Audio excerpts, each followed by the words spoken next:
Let's ask Dr. Ben. Next question is from Casey, who we actually know from the place where I grew up. So how you doing? Who says, greetings from Niles, Ohio, and thank you for all the great info. You're welcome. I don't know. I hope it's of some use. I guess maybe it is if you're thanking me. That feels nice. Thank you. Okay, my question. Is there a way to know when a person was infected before they test positive? Interesting. Okay. A coworker recently tested positive. Since we were exposed but have no symptoms, we're taking temps daily. Yeah, which won't actually do it. You need to get a test. So how long could she have been positive and her only symptom is loss of smell and taste? All right, fine. So, yeah, this is a serious situation.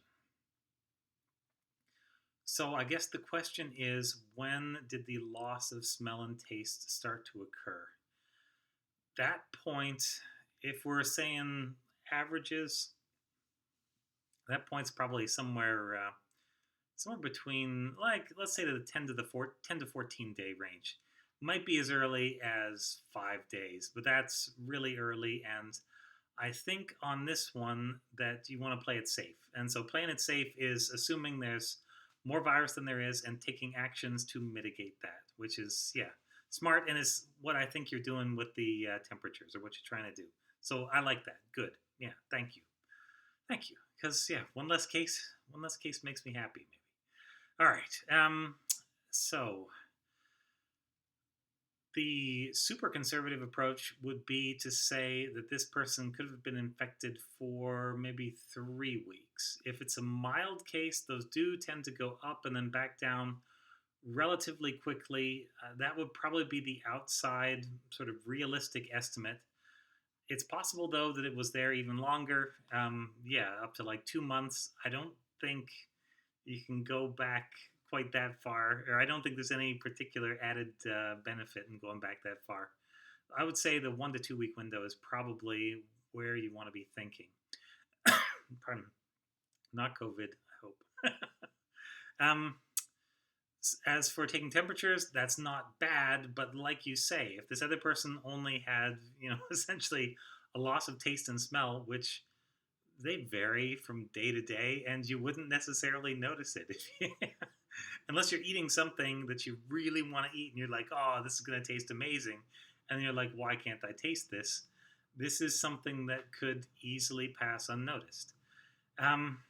So what I would say is, you're exposed from the sound of it.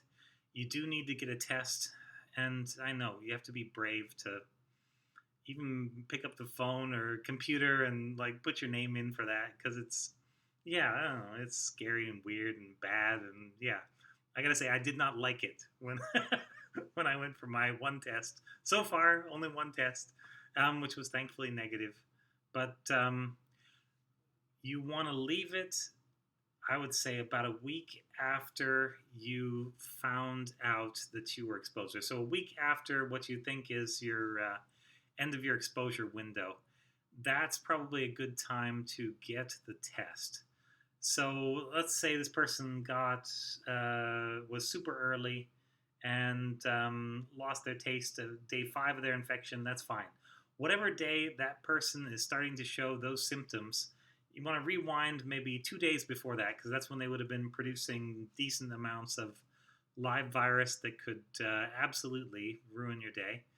And you assume that you were probably then, and so you want to leave it at least a week after that, but maybe even a day or two longer, because this person may have.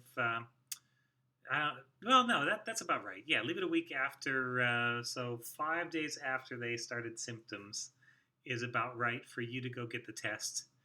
And then once you've got the test, it may be a little while for the results. I know some places it's taken 10 or 11 days, which is ridiculous. In that time, you've got to be wearing a mask and social distancing, or that's the most responsible thing to do if you are able to do it. I know some people are in situations or workplaces where they, crazy as it seems, can't do that. And yeah, just to those people, I say I'm so sorry. Yeah, and to the people around them. But that's the way to handle it. Taking the temperatures is okay, but there's only like a 50-50 chance that would actually show up positive if you did have the virus, and so I would not rely on that. If anybody does get a temperature, yeah, definitely that's a sign that the infection is wider than you think. But I would just get, for peace of mind, it felt so nice. I was so happy after reading that stupid, negative normal results. All the controls are fine, but you don't have COVID. That, yeah, and that's the gift that the test gives to you in return for you being brave and going out and getting it. So, ah, that's what I would recommend anyway. Yeah. So best wishes to you. Best wishes to your coworker, to all your coworkers. I don't know how many there are, but yeah, I hope everybody's going to make it through this thing. Yeah, I hope it's not too rough on anybody. Yeah, I guess my hope doesn't probably mean a whole lot, but I am pulling for you. So thanks very much. This is Ask Dr. Ben.